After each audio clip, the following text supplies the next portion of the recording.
Welcome back to A Celtic State of Mind. I'm Paul John Dykes. Today I'm here with Chris McElwain and Sean Conley. And of course, it's the top of the table clash. Sean, the teams are in. How are you feeling? Trepidatious, to be honest. Obviously, we had the win during the week, which could be a confidence-boosting turning point, as it was described, but then it was also a bit of a Pyrrhic victory with all the injuries we picked up. To have 3 guaranteed first starters go out through injury, to add to the guaranteed first starters we already had out through injury in Maeda, Jota, etc. We can call it confidence boosting. We can call it a return of some intensity, but we're looking a bit bare bones right now, starting Johnny Kenny up front at Tynecastle. But you're right, first against second, and you wouldn't think coming into November next week that first against second would be Edinburgh versus Glasgow rather than the 2 Glasgow teams, but here we are. And to be honest, I'm not confident. I just had a glance before we came on just to talk about it. Not that I wanted to bet, but I had a glance at the bookies odds, and the bookies have us as quite comfortable. Well, we're not odds on, to be fair. We're odds against to win, but we are favourites. Hearts are about 2-1. We're just above even, so could go. It's interesting. The bookies have us favoured, even if we're not favoured to win. And statistically speaking, I'm not feeling confident. But I was thinking about it today, and I was Tynecastle. You know, you think back to games like when we won 5-0, Scott Sinclair scores that hat trick. It's obviously, I don't see how it could possibly go that way today. We scored 11 goals this season. They scored 19, if I'm correct. So we're definitely not firing, and the home team today are the team that's top of the league. So to have us favourites at the bookies is probably just more a reflection of our history rather than current form.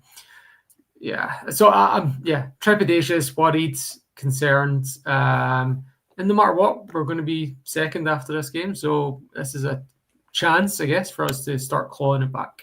Yeah, start to use Thursday night as that turning point that you're talking about, Sean. And, you know, ever since Brendan Rodgers came out and spoke about Hondas and Ferraris, everybody's been using all the vehicle analogies minors and metaphors, and let's just win a few games and get rid of all that nonsense as well.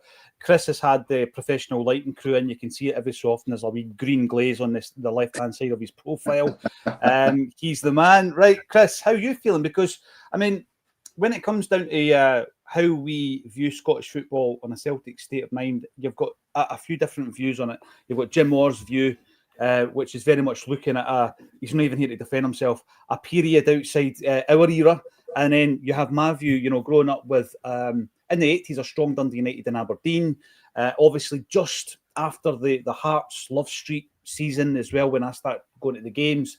And I've always been of the view, Chris, that all of these teams that I've just mentioned, including the 2 Edinburgh sides, need to not punch above their weight. They need to actually do what they are capable of doing and fulfilling their potential. I've called some of these clubs basket cases, you know, 5 managers in 5 seasons at one point with Hibs, 50 players coming in at the football club over 5 seasons. And it was all about, you know, let's have a plan and a strategy.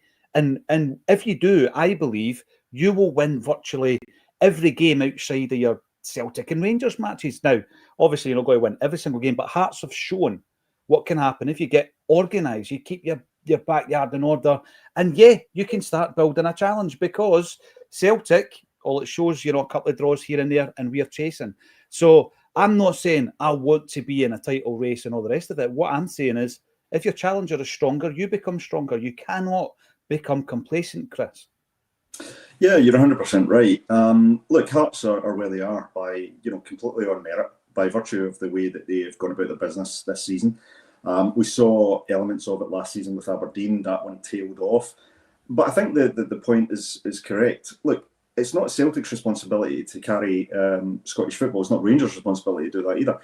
It's what we want to see we want to see teams like Hearts. You want to see teams like Aberdeen, the Dundee sides. You know, these teams which historically, you know, quite some years ago now, but they did have a part to play. They used to be saying things, and I'm a bit like Jim. I'm kind of welcoming that, right? I want a strong Hearts. I want a strong Hibernian. I want a strong Aberdeen. I want a strong Dundee United. And, you know, as tough as it is to say, you know, I do feel the league is even better having our rivals in there in whatever form anyone thinks they take.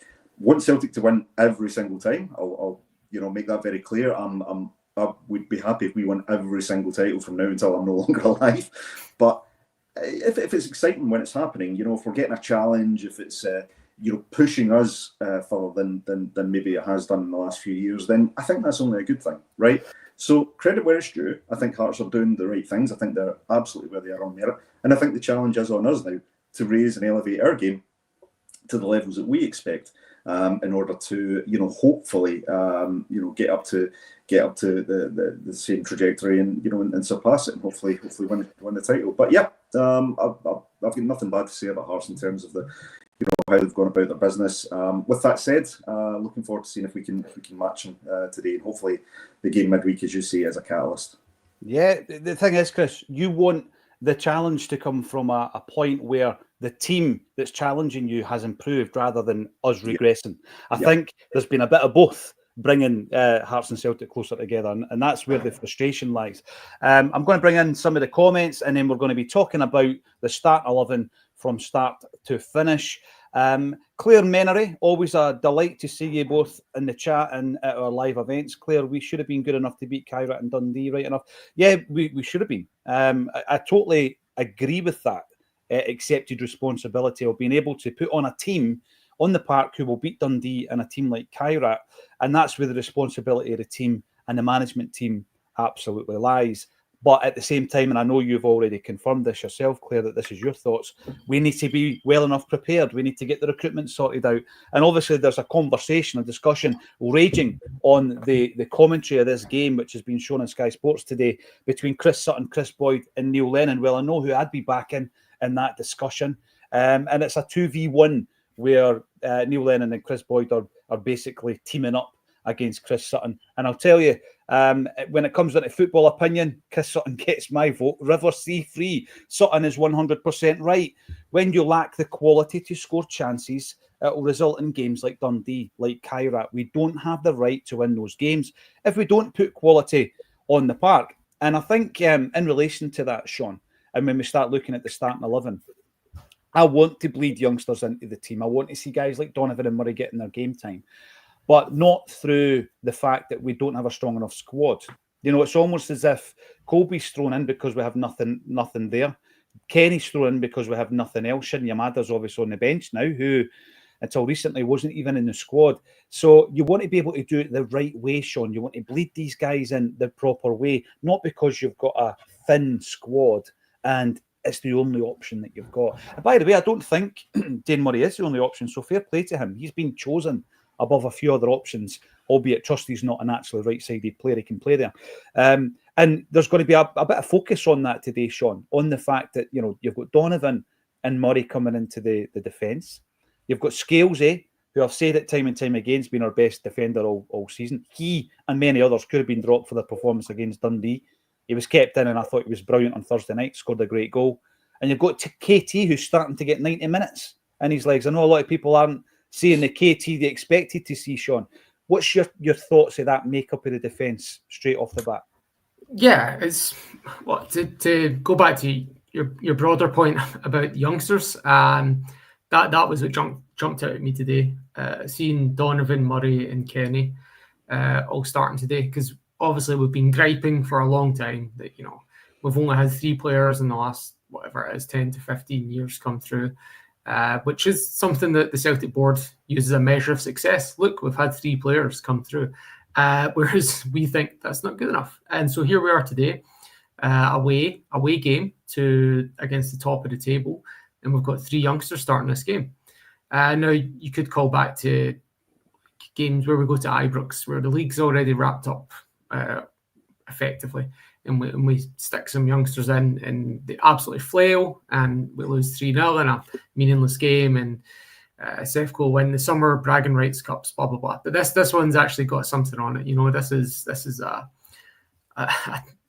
very early in the season clash that is effectively crucial, because if we lose today, we're 8 points behind. So if we were playing our Glasgow rivals, you might actually say a draw would be a good result today. If we were going to Ibrox today, you'd say we'll take a draw. So, and I don't think we're really feeling that way about Hearts, but like we're not far off it, to be honest. And that's just to do with or maybe we're not giving them the respect. They've not earned the respect yet that they may or may not deserve. But yeah, having those three youngsters was what jumped out at me, and that back four is very interesting, to say the least. Hearts are scoring a lot of goals, and we have to try and stop them scoring goals. But our main problem at the moment is, that is an issue for us, but our main problem is not scoring goals. When we won during the week, we had an XG of whatever. I know people hate that term, but we had 4.24 XG and managed to score 2 goals. Nygren could have easily had a hat-trick, various other chances that just kind of went a begging. Johnny Kenny, I think, had 5 shots, maybe 1 was on target. So our problem at the moment, even though we do have some defensive issues, I think our problem is very clearly up front. Good to see Engels back in starting, so that's a nice one too. The midfield should be interesting. Obviously, we all have our opinions on Hatate, and he was, for the first hour of the game midweek, was a very, very frustrating player. But then in the last 30 minutes, his composure was quite crucial, even though he was running a bit low on energy. And I wonder about that as well. But Hearts, like every year we see this, someone emerges as like the next team up, the third place team, if you will, even though the first place at the moment, but the next challenger, and it's pretty consistently whatever team of Hearts, Aberdeen, Dundee United or Hibs is not in Europe that year. And this year it's Hearts, who are not having to balance Europe and domestic. This is, in fact, I just checked it before we came on. They've had the same starting 11. This is now the 5th game in a row where they've had the same starting 11. Oh, how I wish for that consistency of confidence of a starting 11. This is a big thing. There's some great points coming through, which I'm going to bring up as well, because we want as many of you to have your say as possible. Now, Monica Queen comes in. Always a pleasure to see you, Monica. What the hell is Neil Lennon playing at? Having a big love-in with Chris Boyd. Very disappointment. Well, I'm going to just call it for what it is, Monica. Chris Boyd's not scared to go off-piste. He's not looking to toe the party line for Celtic. And by the way, if you do that, even if you're a legendary ex-Celt, you can find yourself on the naughty step at Celtic. And what that results in is a ban. You can get banned from Celtic Park just for ruffling their feathers. It's absolutely shocking. And what you'll see in the media at the moment is those coming out in support, and one of them is on the Sky Sports team today. It's because they're very, for me, friendly with the hierarchy at Celtic Park, Chris. So instead of having the integrity of looking at it in a balanced way and being able to call out the board for what they've done in terms of their failing, they're scared to ruffle their feathers because they want to always be, for me, considered for future roles at Celtic Park. Chris Sutton's the only guy in there doing his job because he's calling it for what it is. Yeah, and listen, Chris is not afraid to tell it how it is. But anyone who's had the pleasure of being in Chris's company, and you've got a gig coming up with Chris, so hopefully people will get the opportunity to do that. You only have to listen to nice him for 5 plug. Minutes. Yep. Well, link under the video. Shameless. But the one thing that comes across absolutely in spades is Chris's affection for the club, the fans, the history. He talks so fondly about his time there. For him, it seems to be very much, even despite everything else he's done in his career, different clubs, what he did at Blackburn, etc. And he talks about his time at Celtic in such glowing terms. It really talks about Scotland and Glasgow in such glowing terms. Talks about his interactions with the supporters. I think he's a fantastic representative of what we would like within our club. I really do. And actually, the one person you'd never want to see on the naughty step would be Chris Sutton, because he's a guy who I think reads the game very well. I think he reads the situations very well. I think he's become incredibly media savvy, which for someone who swore he'd never do that, back to Martin O'Neill, I think he's really carved out a really good niche. But he speaks with a real honesty.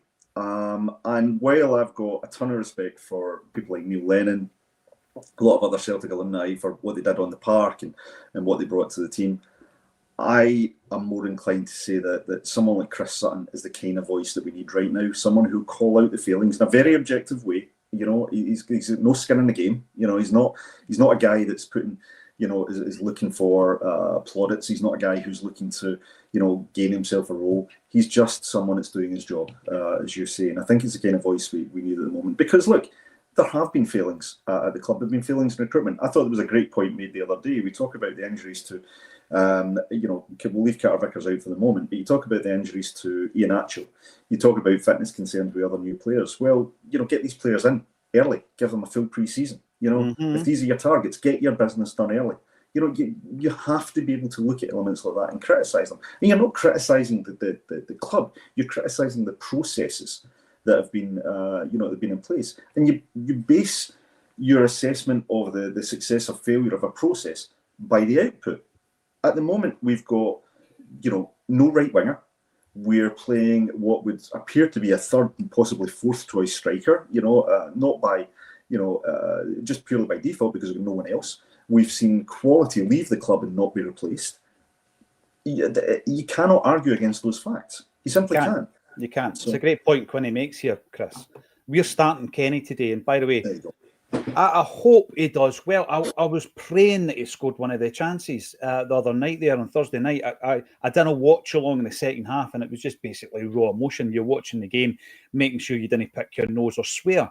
And it was just the instant reaction to these chances. And I was gutted for him. I wanted him to score. Yeah. But there's a little bit of me that doesn't believe he's got the quality because of what you say, Chris, because of what Quinny's saying here. He's not the first choice. He's done remarkably well to be where he is and to come back, actually, from 2 loan spells where it looked as though his Celtic career was tapering off and he would just disappear into the distance. He's starting today in a must-win game, albeit in October. And we don't have a right winger to play. Yang is no longer an option. Forrest will be good for the last half hour. Nygren spoke to Quinny at the press conference. Nygren doesn't want to play right wing. How can you defend that? Because that's not on the players and it's not on Brendan Rodgers. How can you defend it, Quinny? You're spot on. And Monica made a great point as well in relation to that. And what it does is it comes down to the integrity of what you're doing. Are you doing it with an agenda because you're in the fold, because Dermot Desmond is a genius? I mean, in this week of all weeks, when you're forced to play somebody out of position and you're forced to play your third choice striker, bringing Shinyamada out the cold and putting him on the bench against a must-win Hearts side at Tynecastle, and you're calling the guy that runs the club a genius. Come on, where's your integrity? Chris Sutton is right to call him out. And although we can't join in the debate live on Sky, I'm pretty sure Chris can hold his own. Anyway, got that one out of my system. What do you think of the defence today, Chris? Yeah, well, it was probably going to be one of the biggest talking points with CCV going out. Who comes in? I think from a balance perspective, I think Murray is the natural replacement for Carter Vickers because then you've got the right side and you've got the left side. That said, we saw how well Trusty and Scales did as a partnership in Europe last year. The counterpoint to that is Trusty's not had a lot of football this season, so there's the element of rustiness, whereas Murray has had a couple of appearances and done pretty well, I think. I think Kobe Donovan coming in is great to see. On Friday, Jim had spoken about bringing in the experience of Ralston. My view is different. I think we've seen the potential of a player like Kobe Donovan. How does he ever get experience if he doesn't get to play in these sort of games? Right, you have to put your trust in a player and say, right, here's your opportunity. Go and show that you can do it against any opposition, that you can be a consistent performer. And for me, I thought Kobe Donovan was absolutely the right call today. I think it will benefit Nygren on that kind of right-hand side where he doesn't necessarily play like a traditional winner, more of a kind of wide midfielder. So the energy of Kobe Donovan maybe on the overlap there could really benefit for that style of play. At least that's the hope anyway. And look, KT, I was kind of a little bit torn with KT playing. I thought he had a good game the other night. I also thought there was an argument to be made that Sirachi could come in and play, because I think Sirachi, a little bit like Greg Taylor, I think he offers a little bit of support to the midfield, which may be an area that Hearts will target today. They'll maybe try and flood the midfield and nullify Callum McGregor. And I think you've got a player that likes to play that kind of inverted way. Maybe takes a little bit of pressure off the pivot role that Calmack or maybe Engels will play today. But I think I'm pretty comfortable with the back line. I think there's a lot of positives to say. 2 young players coming through to play in what is arguably our biggest domestic game so far. So yeah, quite pleased. I just think what we need today is we're going to need discipline right from the off. We're kind of notoriously slow starters this season, so we need the guys to be right on their game from the off. Yeah, without a doubt. And we've got the fine Haggis coming in to say, I'm really chuffed he's got the 2 academy boys in today. Pass this test and the 2 lads will be off and running for weeks. The big thing that you see, I think, Sean, is energy. There's an increase in energy. And some of these things that are unquantifiable, if you like. I watched on Thursday night with interest, obviously Donovan thrown in because of the injury to AJ. And up and down that line, he was tremendous. And it took, I think, Nygren a while to figure out that Donovan was always going to be giving him an option, either on the overlap or the underlap. Once he worked that out and he started playing him in, Donovan was great getting the ball in the box as well. And they bring this energy and a freshness to the team as well. We've been banging a drum about youth, and I think that we're going to have to rely on those overlaps from Donovan today because, as I say, Nygren doesn't look like that type of winger, does he? I think you hit the nail on the head there. Energy is the difference. Experience and composure, maybe not so much, but certainly developing ability and definitely the thing that's the high point for players like that coming in is energy. Still need to develop that physicality and experience, but he's looked pretty composed and pretty pretty much like a Celtic player. And when I think we said that pre-season when he played in the pre-season games. Unless I'm getting mixed up with Ben McPherson, I can't remember now. Far back. No, it was impressive pre-season. Yeah, it has been for a couple of pre-seasons, mate. Yeah, so hopefully, maybe we've found it. Then maybe it's the next man up. But we've both thought that before about players, and it's not come to fruition. But I think Quinny makes the good point, though, that the right wing is just the big, bent nail sticking out the wood that we can see looking at this team right now. Nygren not being a right winger, Forrest sitting on the bench, who is our best right winger, but is sitting on the bench. So I think that tells you many things. Balikwisha sitting on the bench as well. Obviously, no confidence that he can play right wing. So I think maybe this might be James Forrest's last season if we're going into a big game like this and our best right winger is not starting the game, despite having not started midweek either in the European game. So to me, it's almost like Nygren's playing because, let's just get our best players on the pitch and see what happens kind of thing. Obviously not that. I guess that kind of goes against your point about the back four and the energy. But in terms of the midfield and the front three, it's almost like, right, who's the best we've got available? Okay, stick Nygren in there. And we're horribly imbalanced. And I'm interested to see how it goes. It might work. Obviously, it worked in a kind of perverse way during the week, and I'd be interested to see how it works today. I was actually thinking about it yesterday because obviously I knew that Nacho wasn't available. I presumed Maeda wasn't available, and I was thinking to myself, maybe our best option would actually be to head over to Sweden, get Zlatan Ibrahimovic off his couch, and stick him up front today with no training, and I think that would actually be a better starting 11 if we had Zlatan off the couch today than Johnny Kenny starting. Poor Johnny.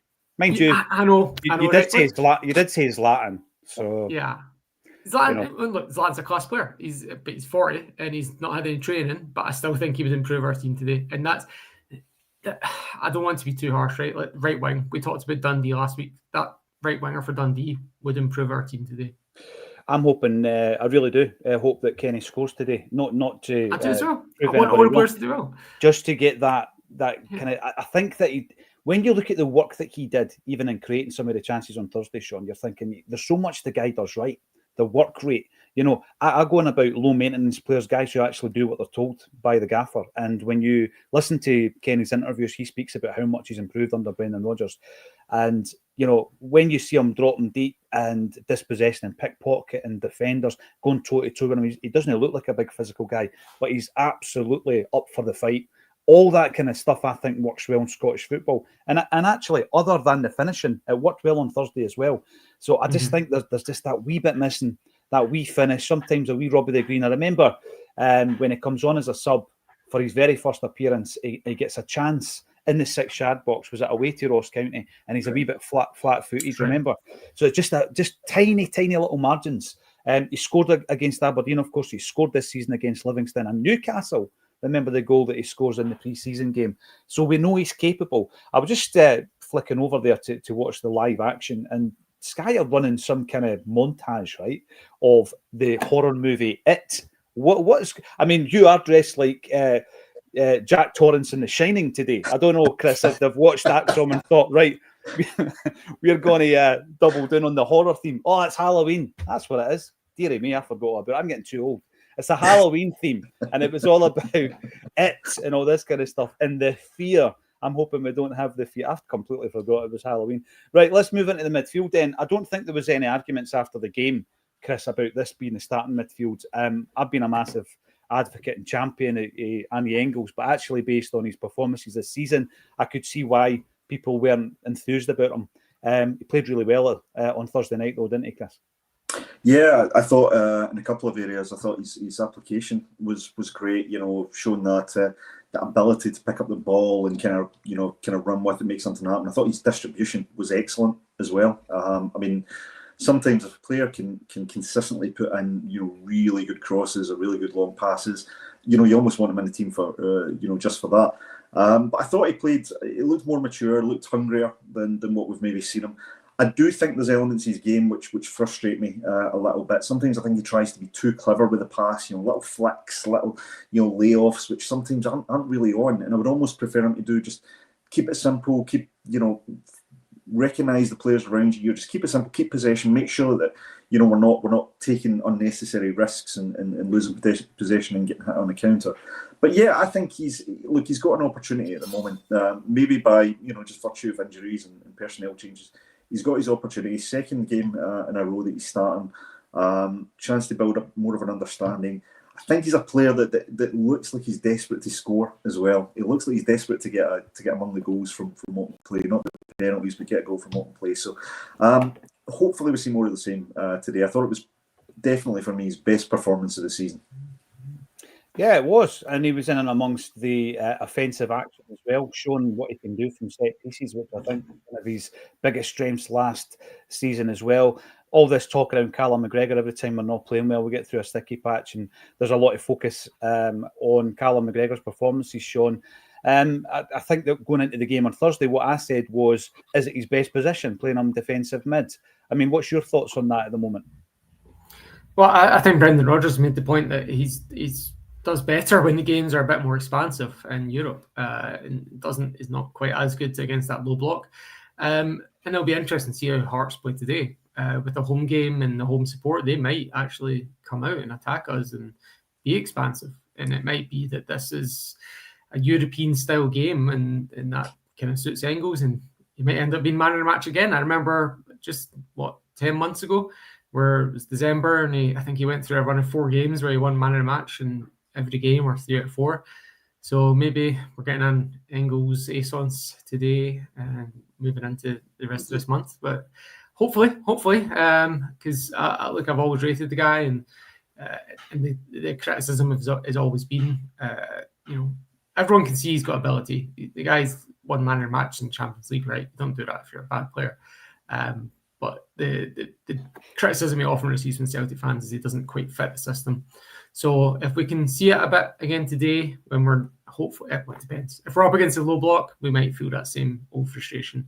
If Hearts decide to come out, we might see Engels take this game by the scruff of the neck, and it could really go either way. And it feels unlikely to be in the middle.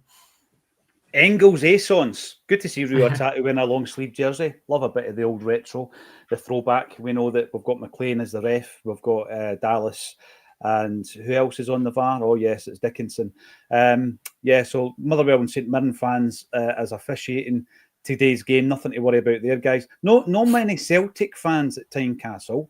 And it looks as though slowly but surely we're getting the allocation cut more and more. But yeah, I'm up for this, Chris. I mean, when you look at the forward line, there's obviously the concern of Kenny, and I don't want people thinking we're giving him a hard time and digging him out and all the rest of it. It's just about how you introduce players. He's been introduced through necessity rather than through giving him game time and minutes and building it up and letting him learn as well, which I think is important from maybe a more experienced campaigner. I think when you look at Iheanacho at training, etc., he's going to be brilliant foil for Kenny to learn his trade. But it's certainly not been a handover like an Edouard coming in when Dembele's on his way out. It's not been ideal. But despite all that, Chris, you look at that forward line. One of the bright spots from the transfer window has been Tuneke, and you've seen him getting doubled up on, but you're hoping that he's going to be the creative outlet for us. Yeah, you do. He's the kind of player I think that us as Celtic supporters like to see. Someone that's prepared to go and take the man on and make something happen, show a bit of invention. I think he's raw. I don't think he's quite, probably he's hitting the heights that he wants to hit quite yet. Probably still trying to get used to the physicality of the Scottish game as well. But obviously teams are identifying him as a danger player because, as you say, they are doubling up on him. So the responsibility is on him to try and rise up and try and address that and find a way through. But I think there's also a responsibility in the players around them to find the best way to bring him into games, alleviate some of that pressure.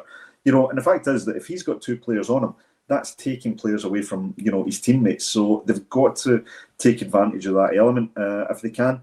So even if we're not necessarily seeing him do all the creating, well, he's taking he's taking some of the markers away from players who can maybe step up and do that. So I think he brings a lot to the team. I think he's only going to get better with us, and I think today's a good day to, hostile environment, hostile stadium, lots of opposition fans. This is the time for players like Tuneke and Kenny to sink or swim. Really, got to step up. These are the kind of environments that you've got to show you can wear the jersey.